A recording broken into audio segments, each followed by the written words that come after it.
آج ہمیں سائنس بتاتی ہے اور ہم خوش ہو کر ایسی چیزیں سنتے بھی ہیں، شیئر بھی کرتے ہیں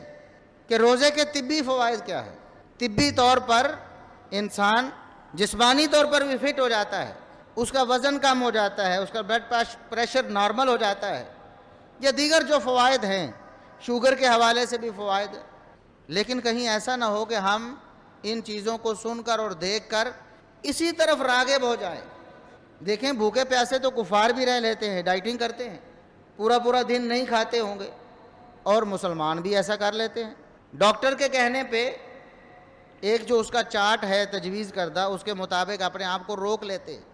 یہ بھی نہیں کھانا، یہ بھی نہیں کھانا، اور اتنی دیر بعد کھانا ہے، اور اتنا کو کھانا ہے، بس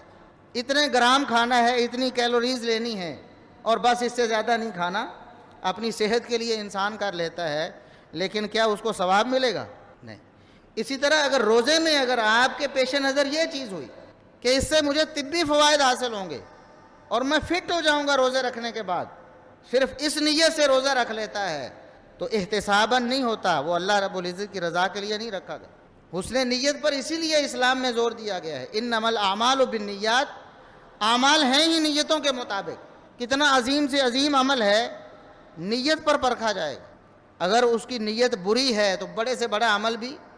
اللہ کے ہاں کوئی حیثیت نہیں، ضائع ہو جائے گا۔ چھوٹے سے چھوٹا عمل، ایک کھجور کا ٹکڑا اللہ کی راہ میں خرچ کرنا ہے، 1 روپیہ کسی کو دینا ہے، ایک اچھی بات کرنی ہے حسن نیت سے، تو اللہ رب العزت ایک رائی کو بھی پہاڑوں کے برابر، پہاڑوں سے بھی زیادہ اس کا وزن کر دیتا ہے حسن نیت کی وجہ سے۔ یہ بات بالکل ٹھیک ہے کہ جتنی بھی عبادات ہیں، نماز ہے، روزہ ہے، اور جتنی بھی عبادات ہیں، انسانوں کے لیے اخروی فوائد کے ساتھ ساتھ دنیاوی فوائد بھی موجود ہیں، لیکن انسان کے پیش نظر، ایک مسلمان کے پیش نظر صرف اللہ رب العزت کی رضا ہونی چاہیے، اخروی فوائد ہونے چاہیے۔ دنیاوی فوائد اللہ رب العزت نے اس کو دے ہی دینے، اس کو مل ہی جانے،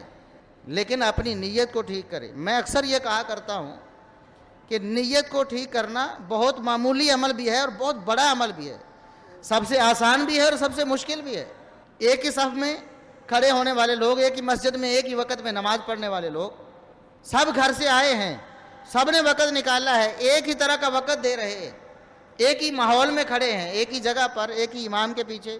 ایک ہی طرح کی نماز، ایک ہی طرح کا طریقہ ہے،